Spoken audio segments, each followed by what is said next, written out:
Breaking news చూస్తున్నాం. BRS Congress పై కేంద్ర మంత్రి కిషన్ రెడ్డి కీలక వ్యాఖ్యలు చేశారు. కేసీఆర్, రేవంత్ రెడ్డి ఎన్ని తిట్టినా తమకు పోయేదేమీ లేదని స్పష్టం చేశారు. రెండు పార్టీలు ఒకరికొకరు ఒప్పందం కుదుర్చుకొని బీజేపీపై దాడి చేస్తున్నాయని ఆరోపించారు. బీఆర్ఎస్, బీజేపీ పొత్తు అంశంపై స్పందించిన కిషన్ రెడ్డి బీఆర్ఎస్ ముగిసిపోతున్న నావా అంటూ ఎద్దేవా చేశారు. ఆ పార్టీలో కలిసే ప్రసక్తే లేదని స్పష్టం చేశారు. కేసీఆర్ కుటుంబ కలహాలు వాళ్లే తేల్చుకోవాలని అన్నారు. దోచుకున్నది పంచుకోవడంపైనే ఆ కుటుంబంలో ఘర్షణ మొదలైందని సెటైర్ వేశారు.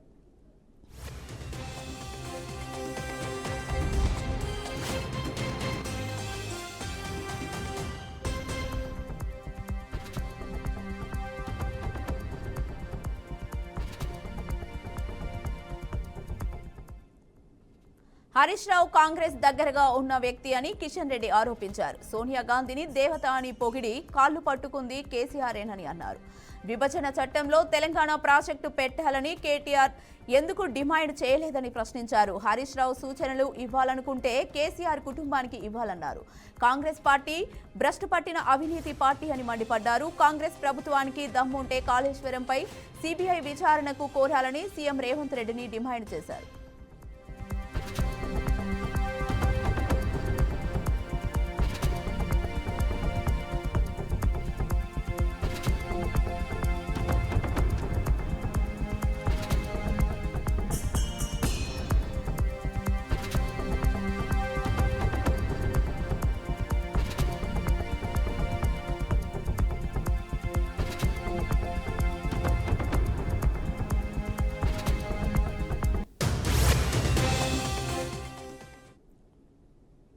ఎన్డీఏ కూటమి నేతలు పబ్లిక్ గా మాట్లాడే సమయంలో నోరు అదుపులో పెట్టుకోవాలని ప్రధాని మోదీ హెచ్చరించారు.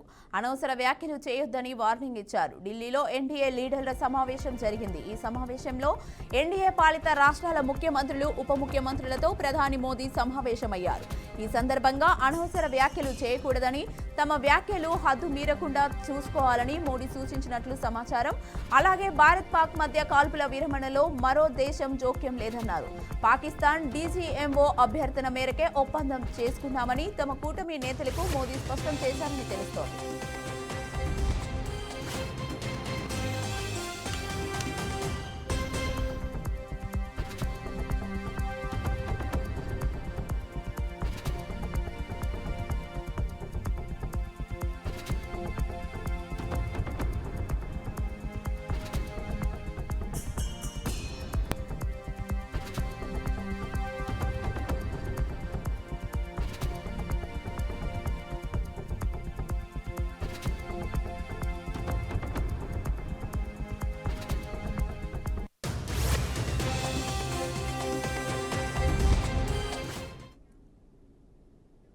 దేశ రాజధాని ఢిల్లీ సహా ఉత్తరాదిలో భారీగా వర్షాలు కురుస్తున్నాయి. ఈదురుగాలులు, వడగళ్ల వానతో ప్రజలు బెంబేలెత్తుతున్నారు. ఈదురుగాలులతో ఢిల్లీలోని ఇందిరాగాంధీ అంతర్జాతీయ విమానాశ్రయం టెర్మినల్ 1 వద్ద ఉన్న రూప్ కొంత భాగం కూలిపోయింది. దీంతో ప్రయాణికులు భయంతో పరుగులు తీశారు. ఈ వీడియో సోషల్ మీడియాలో వైరల్గా మారింది. మరోవైపు ఢిల్లీలో భారీ వర్షం కారణంగా 17 అంతర్జాతీయ విమానాలతో సహా 49 విమానాలను దారి మళ్లించారు. అంతేకాకుండా దాదాపు 200కి పైగా విమానాలు ఆలస్యంగా మారాయి. వర్షం వల్ల విమానాశ్రయంతో పాటు చుట్టుపక్కల ప్రాంతాల్లో నీరు నిలిచిందని, దీంతో విమాన కార్యకలాపాలపై ప్రభావం పడిందని ఢిల్లీ విమానాశ్రయం ఒక ప్రకటనలో తెలిపింది.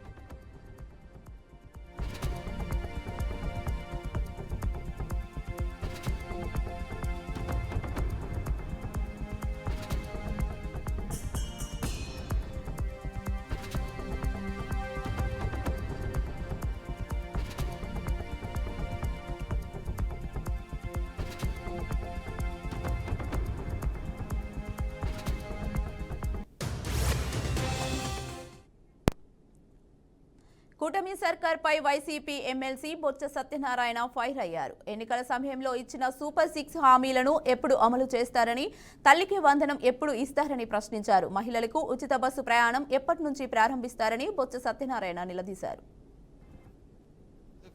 ఎప్పటి నుంచి ఇస్తారు? ఆడబిడ్డనిది ఎప్పటి నుంచి ఇస్తారు?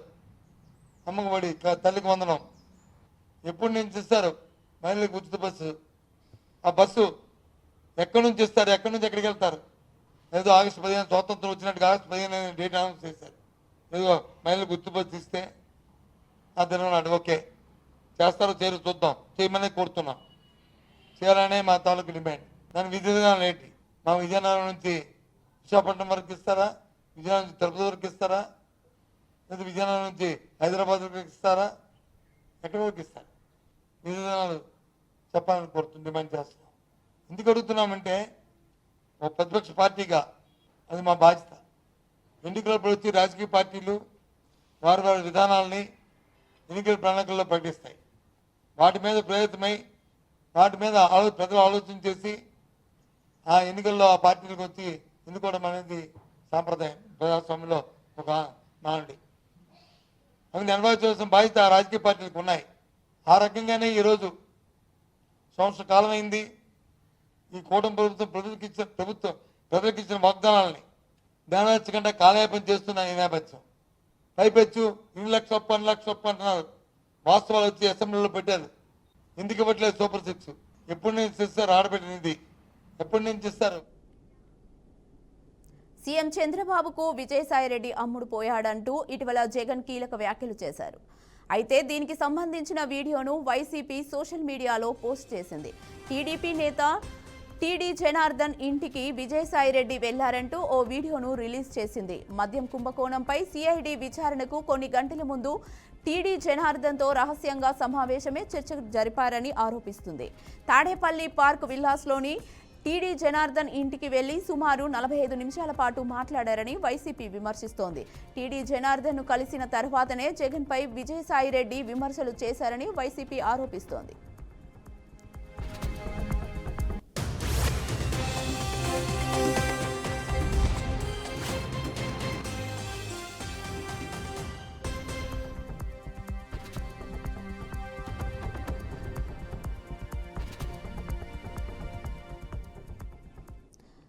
ఇక పార్టీలో కీలక పదవి ఇచ్చి పార్టీలో క్రియాశీలక పదవులతో పాటు రాజ్యసభకు పంపించి గౌరవించామని జగన్ అన్నారు.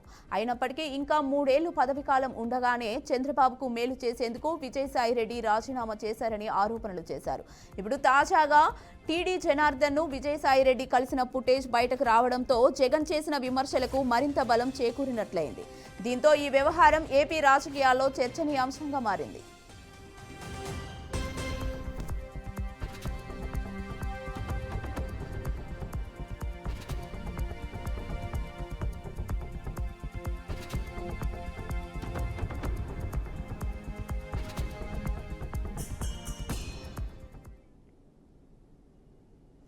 ప్రత్యేక తెలంగాణ ఏర్పడినప్పటికీ ఆంధ్ర రాష్ట్ర జలదోపిడీ ఆగడం లేదని మాజీ మంత్రి హరీష్ రావు ఆరోపించారు. ఏపీ చేపడుతోన్న బనకచెర్ల ప్రాజెక్టు వల్ల తెలంగాణకు నష్టం జరుగుతోందని ఆవేదన వ్యక్తం చేశారు. బనకచెర్ల ప్రాజెక్టును ఏపీ చేపడుతున్న కేంద్ర ప్రభుత్వం నిద్రపోతుందని మండిపడ్డారు. తెలంగాణలో చేపట్టిన ప్రాజెక్టులకు ఏపీ ప్రభుత్వం అనేకసార్లు అడ్డుపడిందని ధ్వజమెత్తారు. బనకచెర్ల గురించి నీతి ఆయోగ్ సమావేశంలో సీఎం రేవంత్ రెడ్డి ఎందుకు మాట్లాడలేదని నిలదీశారు. ఈరోజు మన రాష్ట్రంలో ఏపీ రీఆర్గనైజేషన్ యాక్ట్ తర్వాత ఇటు తెలంగాణలోనైనా అటు ఆంధ్రప్రదేశ్లోనైనా కొత్త ప్రాజెక్టు చేపట్టాలంటే కేఆర్ఎంబి జిఆర్ఎంబి అనుమతి తీసుకోవాలి. ఆ నదీ పరివాహక ప్రాంతంలో ఉన్నటువంటి రాష్ట్రాల నుంచి అంతర్రాష్ట్ర ఒప్పందం జరగాలంటే నదీ పరివాహక ప్రాంతంలో ఉండే అన్ని రాష్ట్రాలు ఒప్పుకోవాలి. నంబర్ 3, ఏపీ రీఆర్గనైజేషన్ యాక్ట్ ప్రకారంగా ఎపెక్స్ కౌన్సిల్లో కొత్త ప్రాజెక్టు అనుమతి పొందాలి. Number 4, central water commission clearance తీసుకోవాలి. నంబర్ 5, ఎన్విరాన్మెంట్ క్లియరెన్స్ తీసుకోవాలి. ఏ అనుమతి కూడా లేదు. ఇప్పుడు గోదావరి బనకచెర్ల ప్రాజెక్టుకు ఏ అనుమతి లేదు. నేను పైన చెప్పిన దాంట్లో ఏ ఒక్క అనుమతి లేకుండా నియమ నిబంధనలన్నీ బుల్డోజ్ చేస్తూ కేంద్రం జుట్టు తన చేతుల్లో ఉంది అని చెప్పి ఇష్టారీతిన రాత్రికి రాత్రి ప్రాజెక్టు రూపకల్పన చేసి ఇవాళ టెండర్లు పిలిచి ముందుకు పోతా ఉన్నారు. ఇది ఎక్కడి పద్ధతి అని నేను అడుగుతా ఉన్నాను. అంటే మేము కాళేశ్వరం కడతానో, భక్తరామదాస్ కడతానో, మేము పాలమూరు కడతానో, దిండి కడతానో ఆ రోజు కేంద్ర ప్రభుత్వానికి లేఖలు రాస్తారు, సిడబ్ల్యూసీకి లేఖలు రాస్తారు, గ్రీన్ ట్రిబ్యునల్లో కేసు వేస్తారు, హైకోర్టులో కేసు వేస్తారు, సుప్రీంకోర్టులో కేసులు వేసి మోకాలు అడ్డం పెట్టే ప్రయత్నం చేస్తారు. కానీ ఇవాళ మీరు మేము కట్టిన అన్ని కూడా పాత ప్రాజెక్టులు. పాలమూరు అయినా ఉమ్మడి ఆంధ్రప్రదేశ్లో స్టార్ట్ చేసింది, కాళేశ్వరం అయినా ఉమ్మడి ఆంధ్రప్రదేశ్లో స్టార్ట్ చేసింది. కానీ మీరు ఇలా కొత్త ప్రాజెక్టును నియమ నిబంధనలన్నీ కూడా ఉల్లంఘించి ఇలా ఆంధ్రప్రదేశ్ కడతా ఉంది. ఇది జరుగుతూ ఉంటే మరి మన ముఖ్యమంత్రి గారు పోయినసారి అసెంబ్లీలో మాట్లాడిన రేవంత్ రెడ్డి బడ్జెట్లో మనకు గుండు సున్నా పెట్టినరు, మన ప్రాజెక్టులకు అనుమతిస్తలేరు, మనకు ఏమీ రావడం లేదు, నేను నీతి ఆయోగ్ మీటింగ్ను బైకాట్ చేస్తున్నా అని చెప్పి అసెంబ్లీలో చెప్పాడు. ఏమిచ్చిండ్రు? నువ్వు కట్టమన్న మూసీ సుందరీకరణకు ఇదివరకు డిఫెన్స్ ల్యాండ్ రాలే, మూసీ సుందరీకరణ ప్రాజెక్టుకు ఇప్పటికీ అదేది వరల్డ్ బ్యాంక్ నుంచి అప్పు తెస్తామంటే ఫైల్ రిటర్న్ కొట్టింది. గత ప్రభుత్వ పాలనలో ఎమ్మెల్యేగా ఉన్న వ్యక్తి ఎవరికి ఏం కావాలన్నా ఇచ్చుకో పూచుకో అనే రీతిలో వ్యవహరించాడని ఎమ్మెల్యే కడియం శ్రీహరి ఆరోపించారు. వరంగల్ జిల్లా స్టేషన్ గన్పూర్ నియోజకవర్గ పరిధిలో మాదిగ ఆత్మగౌరవ సభ నిర్వహించారు. పదవులు అమ్ముకున్నాడు, పనులు అమ్ముకున్నాడు, పథకాలు కూడా అమ్ముకున్నాడని అన్నారు. బీఆర్ఎస్ నేతలు తనపై చేసిన ఆరోపణలు నిరూపిస్తే ఎమ్మెల్యే పదవికి రాజీనామా చేస్తానని చెప్పి నెల రోజులు గడిచినా ఒక్కరు ముందుకు రాలేదని కడియం విమర్శించారు.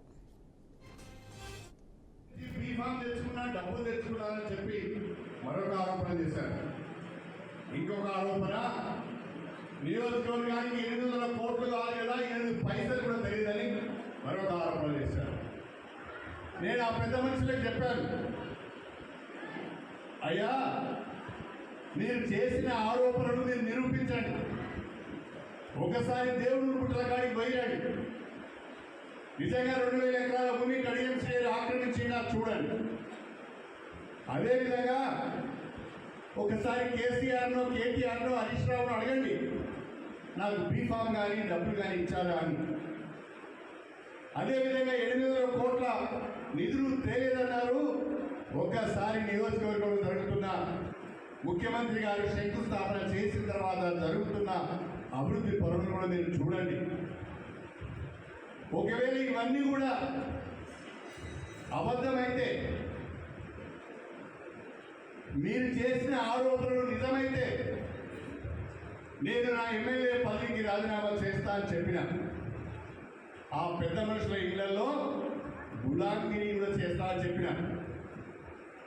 ఎమ్మెల్యే పదవికి రాజీనామా చేయాలి అంటే ఇంత బతికి ఒక విధవల ఇళ్లలో గులాంగిరి చేయాలి అంటే ఆ సవాల్ చేయడానికి ఎంత దమ్ముండాలో ఒక్కసారి మీరు ఆలోచించాలని చెప్పి ఈ సందర్భంగా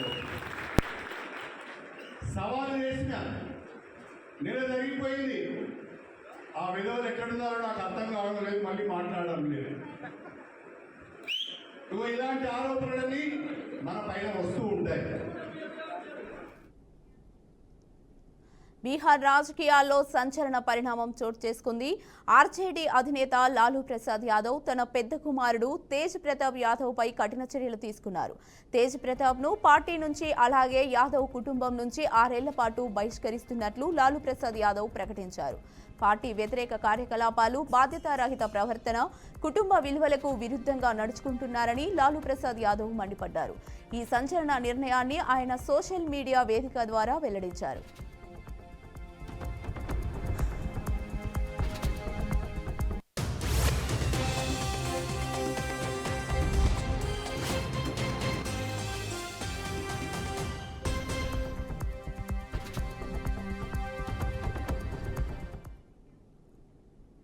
తన రిటైర్మెంట్ పై టీమిండియా మాజీ కెప్టెన్, చెన్నై సూపర్ కింగ్స్ తాత్కాలిక కెప్టెన్ ఎంఎస్ ధోని ఆసక్తికర వ్యాఖ్యలు చేశారు. గుజరాత్ టైటాన్స్ పై విజయం సాధించిన అనంతరం ఎంఎస్ ధోని ఇంట్రెస్ట్ కామెంట్ చేశారు. తన రిటైర్మెంట్ పై నిర్ణయం తీసుకోవడానికి ఇంకా 4 నుండి 5 నెలల సమయం ఉందని, ఇప్పుడే అంత తొందరేమీ లేదని స్పష్టం చేశారు. ముఖ్యంగా తన బాడీని ఫిట్ గా ఉంచుకోవాలన్నారు.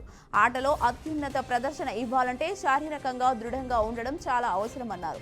ఒకవేళ ఆటగాళ్లు తమ ప్రదర్శన సరిగా లేదని రిటైర్ అవ్వడం మొదలు పెడితే కొందరు 22 ఏళ్లకే రిటైర్ అవ్వాల్సి వస్తుందని పేర్కొన్నారు. ప్రస్తుతానికి నేను రాంచీ వెళ్లి అక్కడ నా బైకులపై కొన్ని రైడ్స్ ఎంజాయ్ చేస్తున్నానని చెప్పుకొచ్చారు.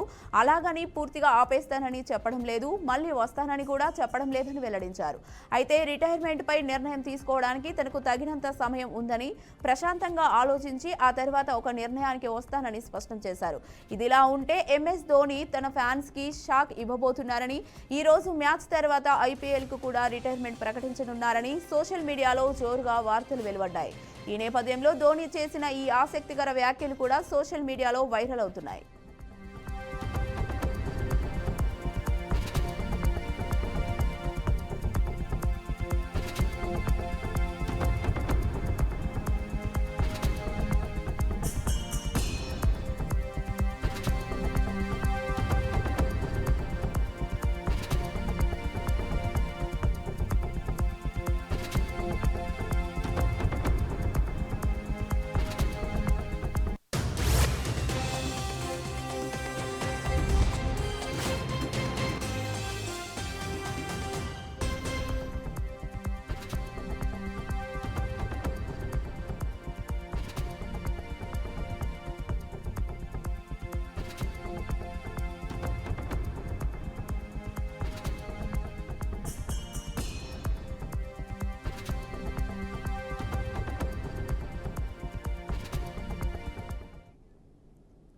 బంగ్లాదేశ్లో మంటలు ఇంకా చల్లారలేదు. భారత్తో మంచి సంబంధం కొనసాగించిన మాజీ ప్రధాని షేక్ హసీనాను ఇబ్బందుల పాలు చేసి ప్రభుత్వాన్ని కొల్లగొట్టారు.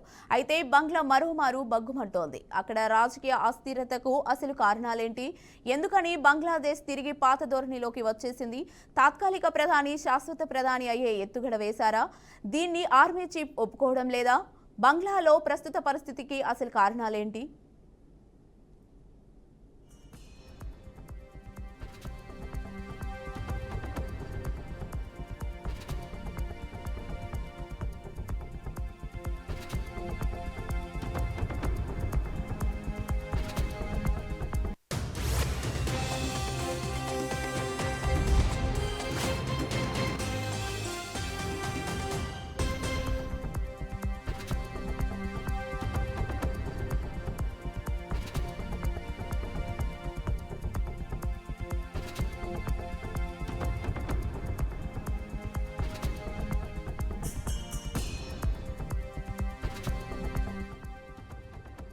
షేక్ హసీనాను పదవి నుంచి దింపేసి దేశంలో ఆందోళనలు సృష్టించి మొత్తం నాశనం చేశారు. ఏకంగా హసీనా అధికారిక ఇంటిపైనే దాడి చేశారు. అక్కడి నిరసనకారులు హసీనాకు నష్టం కలిగించాలని చూసినా అది దేశానికి నష్టమని గ్రహించలేకపోయారు.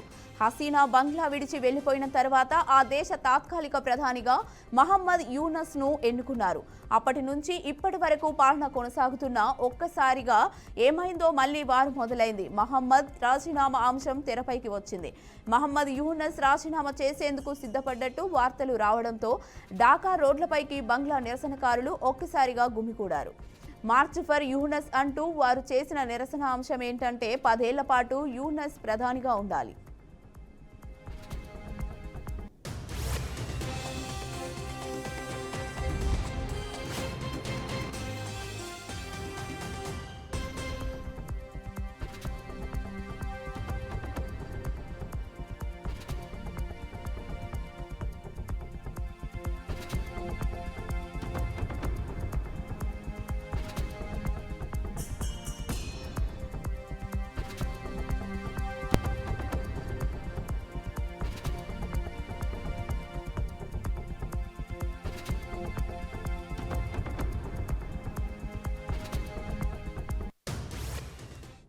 తాత్కాలిక ప్రధాని రాజీనామా చేయాలనుకోవడం వెనుక బలమైన కారణమే ఉంది. బంగ్లా ఆర్మీ చీఫ్ వకారుజ్జమాన్ ప్రధాన కారణంగా తెలుస్తోంది. ప్రధాని యూనస్ కి ఆర్మీ చీఫ్ వకార్కి వచ్చిన గొడవలేంటని చూస్తే గత కొన్నేళ్లుగా యూనస్ ప్రభుత్వం అనేక సవాళ్లను ఎదుర్కొంటోంది. ప్రభుత్వాధినేత యూనస్ కి ఆర్మీ చీఫ్ వకార్కి మధ్య విభేదాలు తారాస్థాయికి చేరాయి. షేక్ హసీనా ప్రభుత్వం కుప్పకూలిన తర్వాత ఏర్పడ్డ తాత్కాలిక ప్రభుత్వం సైన్యం మధ్య మొదటి నుంచి మిత్రత్వమే ఉండేది. ఇప్పుడు వీరిద్దరి మధ్య పూర్తిగా సఖ్యత లోపించినట్లు తెలుస్తోంది. యూనస్ తీసుకుంటున్న నిర్ణయాలను తీవ్రంగా తప్పుపడుతోంది సైన్యం.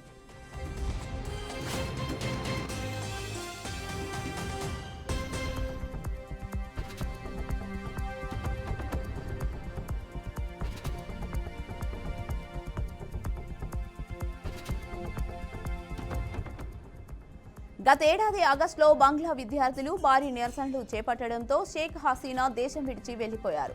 తర్వాత జరిగిన చర్చల తర్వాత సంస్కరణలు చేపట్టి త్వరితగతిన ఎన్నికలు నిర్వహిస్తామన్న హామీతో తాత్కాలిక ప్రభుత్వానికి నాయకత్వం వహించారు యూనస్. తర్వాతి కాలంలో ఆయన ఆ మాట మరిచి ఎన్నికల నిర్వహణ పక్కన పెట్టడంతో సైన్యం తీవ్ర అసహనం వ్యక్తం చేస్తోంది. అంతేకాదు శిక్ష పడ్డ ఇస్లామిస్ట్ నాయకులను, బంగ్లా రైఫిల్స్ తిరుగుబాటుదారులను విడుదల చేయడం వంటి చర్యలతో ఇరు వర్గాల మధ్య దూరం పెరిగింది.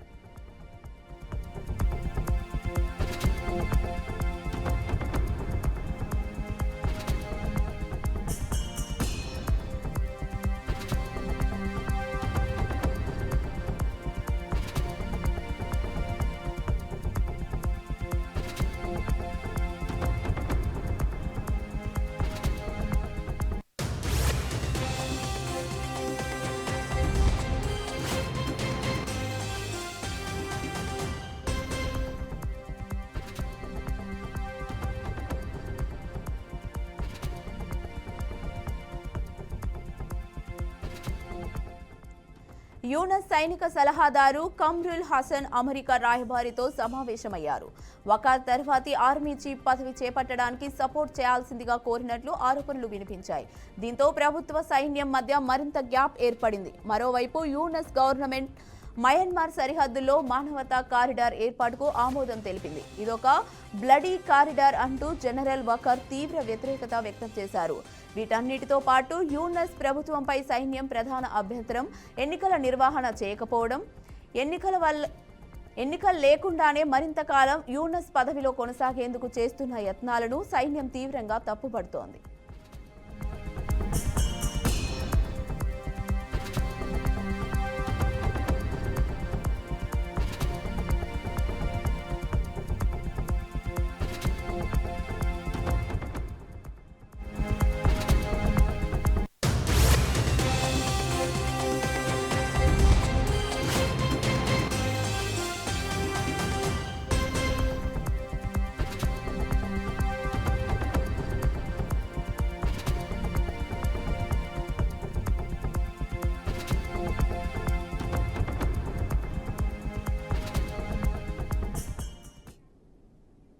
బ్రేకింగ్ న్యూస్ చూస్తున్నాం. మాజీ మంత్రి కాకాని గోవర్ధన్ రెడ్డి అరెస్టు చేశారు పోలీసులు. కొన్నాళ్లుగా పోలీసుల నుంచి తప్పించుకొని తిరుగుతున్న కాకానిని కేరళలో ఏపీ పోలీసులు అదుపులోకి తీసుకున్నారు. రేపు ఉదయం నెల్లూరుకు తీసుకురానున్నట్లు సమాచారం. నెల్లూరు కోర్టులో హాజరుపరిచే అవకాశం ఉన్నట్లు తెలుస్తోంది.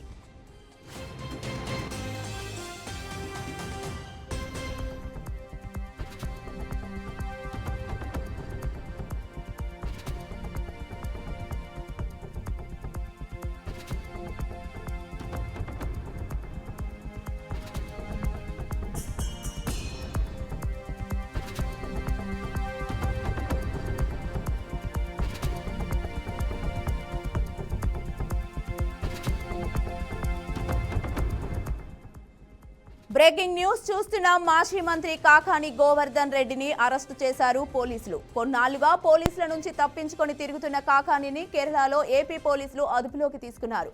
రేపు ఉదయం నెల్లూరుకు తీసుకురానున్నట్లు సమాచారం. నెల్లూరు కోర్టులో హాజరుపరిచే అవకాశం ఉన్నట్లు తెలుస్తోంది.